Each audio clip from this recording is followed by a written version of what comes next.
Madrid's major swap deal, Lampard's treasure chest, tensions rise ahead of City Liverpool, Mourinho wants the Bayern job, and the daily news roundup, all coming up in the next few minutes as I'm your host, Matt Froelich. You are the Onefootballers, and this is the daily news. But very quickly, before we start, some of the Onefootball guys will be heading to London tomorrow to go and check out the Adidas launch of the brand new ball for Euro 2020. I will, of course, be there, so won't be on the daily news for the next few days. But to follow everything we do, make sure you keep up to date with the Onefootball YouTube and Instagram stories. But with that out of the way, let's get straight into the news where Real Madrid want a downright ridiculous swap deal for Raheem Sterling. They've been interested in the 24-year-old for quite a while now, and although they met his representatives in the summer, a deal could not be found. Now, there's so many angles to this deal which just don't make sense to me. First of all, Florentino Perez wants to buy him now in case his value increases even further. Of course, isn't that generally the idea with absolutely everybody? But aside from this, they want to offer around £70 million plus Gareth Bale in return for Raheem Sterling. There's just no way that Manchester City are going to go for that. They've got one of the best wingers on current form in the world. He's 24 years old, he's got loads of years left to go, and his value, as Perez said, is only going to increase. So why on earth would they swap him plus 70 million, which isn't a huge amount in City's kind of money, for a crocked 30-year-old who can't stay off the injury table? Like, that just literally makes no sense at all. Pep Guardiola isn't interested in taking him. I don't think City are. And at the moment, although Sterling has said he'd love to play abroad at one time in his career, I can't see him leaving Manchester City. This deal just does not make sense, even though Real Madrid are sending scouts to look at Sterling further in the upcoming international matches for England. Anyway, moving on for that and to Chelsea, where Frank Lampard may have a massive treasure chest to play around with should Chelsea's transfer ban be lifted in January. If so, because they didn't spend much money in the summer, apparently the new manager will have £150 million to spend, which, to be fair, these days probably only gets you 2 players. And there are 2 players which are top of his list. One of them being Crystal Palace's Wilfried Zaha, and the other being Timo Werner, who is on fire for Leipzig at the moment. Now, with Zaha, this kind of makes sense. He's definitely experienced in the Premier League. He's the perfect age to go on and have his best years ahead of him. And as a replacement for Willian, that's absolutely fine. A front three of him, Pulisic and Tammy Abraham, even with Mason Mount in there as well, would be amazing. As for Timo Werner, I'm not so sure. Don't get me wrong, he's unbelievable, but it would kind of stunt the growth of Tammy Abraham, which is something that Frank Lampard's been against in the first place. Bringing Werner in would definitely help Chelsea, and I'm all for any team having more quality and depth because they're going to be playing Champions League, FA Cup, League Cup, Premier League, the like. You get it.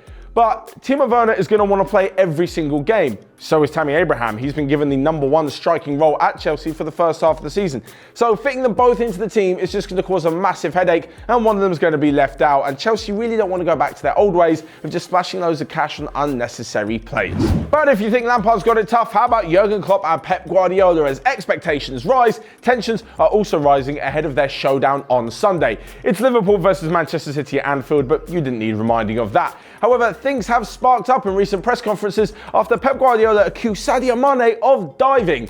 He said that he is an unbelievably talented player, but that he also does dive every now and then. This after he was booked for simulation against Aston Villa before popping up with a 94th minute winner. So Jurgen Klopp in his press conference decided not to respond. That is, until right at the end where he said he won't mention any tactical fouls made by Manchester City. Now, of course, both of them are throwing a few shots ahead of the game, but I can't really see what Jurgen Klopp is complaining about.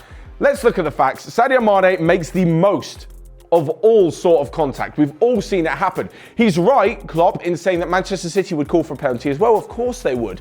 But the thing is, he's trying to cheat the game, Mane. He's trying to simulate something which isn't there. Manchester City's tactical fouls, they are punished for them. A foul is called. Yellow cards are given to Manchester City. Yes, they're disrupting the game and it's not necessarily within the game's sportsmanship, but the rules are there and Man City are playing by the rules. They're bringing people down, they're getting punished, as I mentioned, with fouls and yellow cards. What Sadio Mane is doing, I'm not so sure that's within the rules of the game. And of course, he was booked for it against Aston Villa. That is not, before you Liverpool fans go absolutely nuts, that is not to say that Manchester City don't dive or any other team don't dive. Of course it's not. But this is between Klopp and Guardiola, so they're the only 2 teams we're talking about in this particular segment of the show. So moving on now, and more manager talk, because Bayern Munich, I feel like they've really set the managerial roundabout in motion by sacking Niko Kovac. What this does is it means that one manager will be taken to Bayern Munich now, and it also means that any other club who are thinking about getting rid of their manager now have a pretty good alternative in Niko Kovac. I'm not saying it's definitely going to happen, but if a club think, you know what, we could do with someone else, there's going to be someone available. And once that happens, that manager will then become available and it could really hit the fan. Anyway, as for the replacement of Bayern Munich, Jose Mourinho wants it. Of course he does.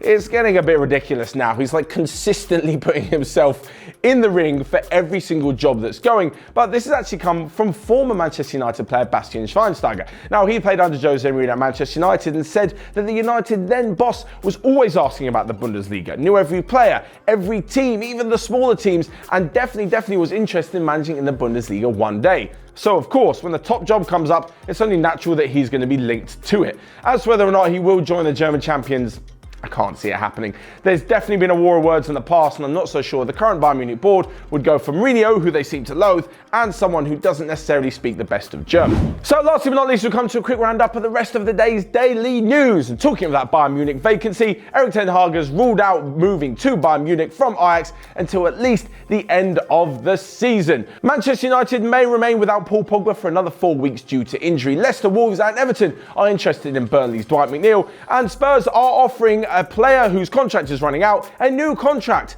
Unfortunately, it's youngster Japhet Tanganga, with a 28-year-old expected to sign a new deal before the end of the season. So there you have it for me today. Let me know your thoughts on the daily news down in the comments section below. And whilst you're at it, you can also click here or here to check out all of the other videos, including yesterday's amazing episode of TFW. Let me know your thoughts on that as well. Whilst you're down there, smash the like button, and until next time, I will see you guys later.